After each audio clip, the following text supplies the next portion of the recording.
Moi c'est Siam, j'ai 27 ans, je suis 100% bruxelloise et hyper amoureuse de ma ville. Je suis passionnée par plein de trucs, enfin voilà, donc je sais pas dire si je suis comédienne ou si je suis juste citoyenne ou si je suis juste militante, ou, enfin je suis un peu de tout ça en fait. Le Piano Fabrique c'est un de ces lieux magiques où c'est comme quand tu déménages dans une nouvelle ville, t'arrives, tu connais personne, tu repars de là, tu connais tout le monde, ou en tout cas plein de monde. Et moi, je sais que le Piano Fabrique, c'est là où, j'ai envie de dire, tout a commencé, parce que c'est le premier centre qui m'a fait confiance.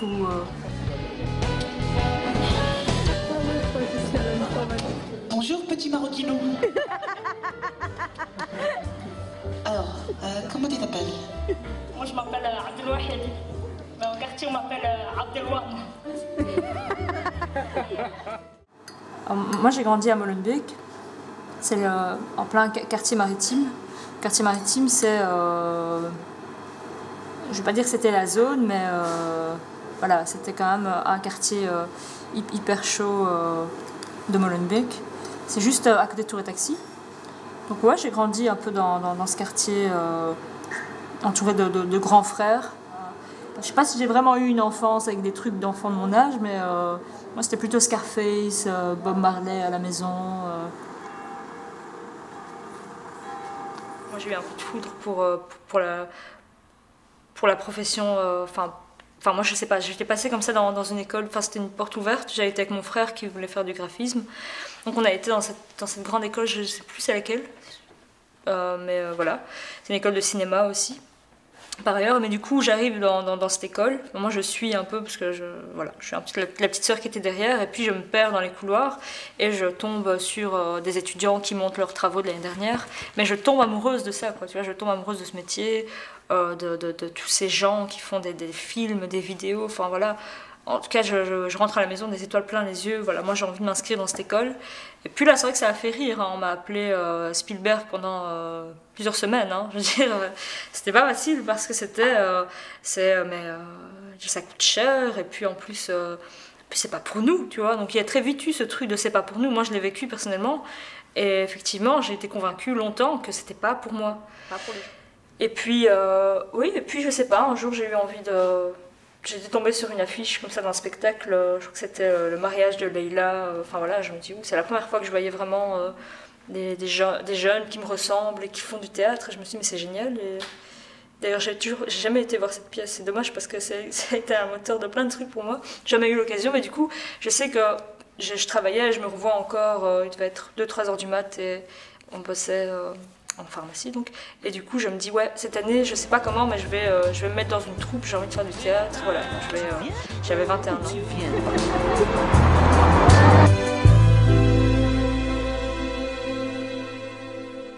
La première fois que mes parents sont venus me voir, c'était au Beaux-Arts. J'étais hyper fière parce que c'était une belle salle et parce que mon père avait mis un costume et tout, il était hyper fier parce qu'il y avait genre des ministres autour de lui, enfin tu vois, qui soutenaient les créations des jeunes artistes et tout. Et du coup, il était hyper fier parce qu'il disait c'est ma fille, tu vois, des trucs comme ça. Donc, du coup, je trouvais ça trop mignon. Et donc, ils me soutiennent. C'était pas gagné au début parce que, comme je dis, la première fois que tu veux faire du spectacle, ils comprennent pas trop, tu vois. Surtout que j'avais un temps plein, mais bon, que j'étais dans autre chose, j'étais dans le pharma, je faisais ça c'était un hobby.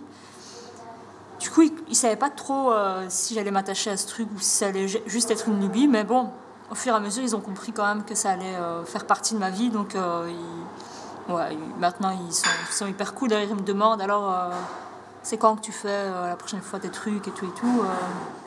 Quand Wacheni s'énerve, c'est moi qui crie. Et si tu cherches Wachen, c'est moi que tu trouves. Quand tu cherches Siam, c'est moi que tu trouves. C'est vrai que moi j'ai commencé à travailler à 18 ans, donc juste après ma 6e secondaire. CESS en poche, j'ai directement été à l'intérim. Et j'ai pas fait d'études parce que j'avais commencé un travail et que quand t'as 18 ans, que ça paye bien, bah tu restes là, quoi. J'étais ouvrier de production. C'était dans une société qui fabrique qui met en seringue des vaccins. Sympa. Mais c'est vrai qu'à un moment, le théâtre commençait à prendre une place vraiment importante. Et puis je me suis dit, j'ai vraiment envie de m'y consacrer à 100%, sinon je vais avoir que 50% de tout.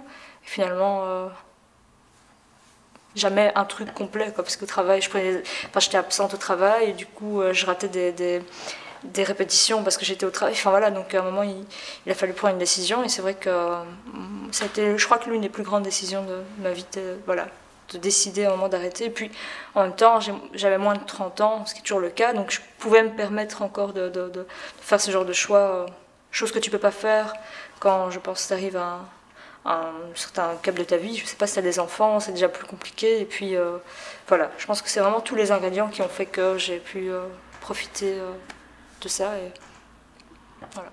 C'était quand même pas facile, hein. Je veux dire, je me souviens être sortie en larmes de la boîte et de m'être mise dans ma voiture et voilà, vraiment chialer 5 minutes, et après je me suis dit, bon, allez, voilà, on est reparti, et le lendemain c'était une libération aussi. Ouais, je sais pas si c'était des larmes de je sais pas, j'aurais voulu partir de moi-même, mais en même temps, voilà, c'était une libération, je pense. Ça m'a fait beaucoup de bien parce que je sortais aussi d'un burn-out. Juste avant, j'avais fait beaucoup de semaines d'absentéisme, en fait, parce que je pouvais plus, en fait, j'arrivais plus à travailler, quoi. C'est cette sensation que tu as le badge, tu dois aller badger, et je crois qu'il y a quand même quelques fois où j'ai pas pu badger pour rentrer chez moi, parce que j'étais bloquée dans le parking, littéralement, et puis voilà, je me dis, écoute, c'est pas possible, c'est pas une vie, quoi, enfin, c'est pas possible. Donc voilà, j'ai décidé d'aller à d'autres trucs, quoi. Après, j'avais pas beaucoup de choix, puisqu'on a quand même fini par mettre fin à mon contrat. Mais bon, je sais que je l'ai quand même provoqué, donc finalement, je me dis, bon, allez, c'est très bien que ça soit arrivé comme ça. Donc voilà. Salut Caterpillar. Cater, comme tu aimais que je t'appelle jadis. Alors, puisque tu réponds plus à mes appels, bah voilà, moi j'ai décidé de passer par la radio. Je t'ai invité à discuter pour qu'on s'explique à la Chambre des représentants, mais t'es pas venu, voilà. Hein. Bon, j'espère que tu écouteras Snooze ce matin. Alors oui, comme dans tous les couples, là, on a eu des hauts, des bas, des négociations, des débats, toi et moi. Déjà en 2011, on a dû aller voir un conseiller conjugal qui nous a conseillé, conjugalement, d'investir 150 millions d'euros pour sauver notre couple. Alors on a fait ça. Hein, ça allait mieux, la production a repris. T'as même fait 4 milliards de bénéfices cette année-là. Mais malgré ça, ça n'a pas suffi. En 2013, 1400 personnes ont dû nous quitter. Alors, voilà, tu m'as expliqué que c'était à cause de la concurrence, puis t'as commencé tout doucement à aller voir ailleurs où c'était moins cher. T'as même pas fait semblant de me mentir, connard. Et moi, je t'ai tout donné, Cater. Intérêt notionnel, déduction fiscale en tout genre. Et même certaines années, je t'ai taxé à 4% au lieu des 33% légaux. Qu'est-ce que tu veux que je fasse? Mais rien n'a su calmer ton appétit, non, rien. Tu m'as dit que c'est parce qu'on faisait trop de grèves, qu'on n'était pas assez stable, et que ça embêtait tes meilleurs potes. Eh ben bravo les amis, j'ai envie de dire, bravo. Aujourd'hui, tu me quittes, tu me laisses avec nos 6000 enfants sur les bras, hein, sans te soucier de leur avenir, trop occupé à compter tes sous. Mais voilà, hein, nous, peuple belge, on reste fiers, hein, parce que la Belgique, c'est une petite nation, certes, mais c'est une petite nation qui est fière et qui se relève toujours de ses blessures. C'est pas vrai, les gars? Oui, voilà. absolument. Ouais, c'est ça. Courage, les amis. Soyons forts, soyons dignes. Voilà, tu peux couper la musique. Quant à toi, Caterpillar, la vie de ma mère, mes copines, elles vont venir exploser ta tronche et rayer ta BM. Inch'Allah, tu vas rouler en Peugeot toute ta vie. Hein, bitch is gonna hate. Give me 5. Bref, voilà. Mon nom de scène, c'est le nom de famille de ma maman, en fait. Ouais, Siam Adioui sur scène et Siam Nachi sur les papiers. C'est mes deux noms de famille, hein, parce que je me sens aussi bien. Mais donc voilà, j'ai choisi vraiment de prendre le nom de famille de ma mère. Comme si j'avais peut-être le besoin de créer un alter ego qui est super cool, qui n'a pas peur de parler devant les gens, qui fait des scènes, qui passe à la radio, qui fait des trucs. Je sais pas, maintenant il y a peut-être un peu moins de différence entre les deux et un peu moins de schizophrénie, mais au début c'est vrai que j'avais d'abord créé ce personnage, Siam Adioui, qui apporte rien, qui s'exprime en public, et Siam Nachi qui est un peu plus introvertie et qui... Voilà, aujourd'hui ça va, elles sont plus ou moins à égalité, elles se ressemblent beaucoup. Et elles vont bien, merci beaucoup. Parce que j'en rencontre des jeunes qui veulent être comédiens, qui veulent même arrêter l'école parfois, parce qu'ils sont hyper jeunes, et parce que aussi, c'est l'univers YouTube, les likes, les vues, ça fait aussi miroiter un monde fantastique et facile. Et, je rencontre des jeunes parfois qui sont dans ce délire de je vais arrêter l'école et tout. Donc là c'est bien toujours bien de raconter un peu sur sa propre histoire et de dire écoute, c'est pas aussi facile que ça.